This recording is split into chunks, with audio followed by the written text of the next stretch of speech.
നമസ്തേ പ്രിയമുള്ള പ്രേക്ഷകരെ, നാം ഇവിടെ ചർച്ച ചെയ്യുന്നത് ഭഗവത്ഗീതയിലെ അർജുന വിഷാദയോഗം എന്ന 1-ാം അധ്യായത്തിലെ 17-18 ശ്ലോകങ്ങളാണ്. നിങ്ങൾ ആദ്യമായി ശ്ലോകം ശ്രദ്ധിക്കുക.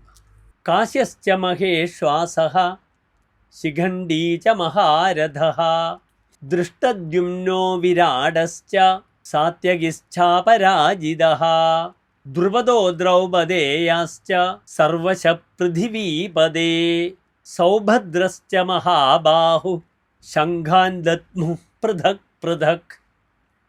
ഇനി ഈ ശ്ലോകങ്ങളുടെ പദച്ഛേദം ശ്രദ്ധിക്കുക. കാശ്യഃ ച പരമേശ്വാസഃ ശിഖണ്ഡി ച മഹാരഥഃ ദൃഷ്ടദ്യുമ്നഃ വിരാടഃ ച സാത്യകിഃ ച അപരാജിതഃ ദ്രുപദഃ ദ്രൗപദേയാഃ ച സർവശഃ പൃഥിവീപദേ സൗഭദ്രഃ ച മഹാബാഹുഃ ശംഖാൻ ദദ്മുഃ പൃഥക് പൃഥക്. ഇനി ഇതിൻ്റെ അന്വയം ശ്രദ്ധിക്കുക.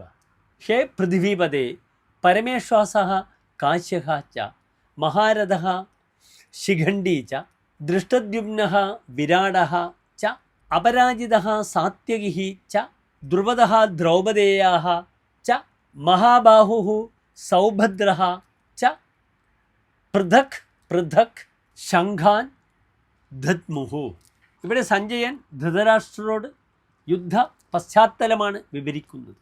അല്ലയോ ധൃതരാഷ്ട്ര മഹാരാജാവേ, മഹാവില്ലാളികളായ കാശിരാജാവ്, മഹാരഥനായ ശിഖണ്ഡി, ദൃഷ്ടദ്യുമ്നൻ, വിരാടൻ, തോൽവി എന്തെന്നറിയാത്ത സാത്യകി, ദ്രുപദൻ, പാഞ്ചാലി പുത്രന്മാർ, ഭുജബല പരാക്രമിയായ അഭിമന്യു, ഇവർ പ്രത്യേകം തങ്ങളുടെ ശംഖുകൾ മുഴക്കി അവിടെ ഒരു യുദ്ധാന്തരീക്ഷം തന്നെ സൃഷ്ടിച്ചു എന്നാണ് ഈ ശ്ലോകത്തിൻ്റെ സാരം. നമസ്തേ.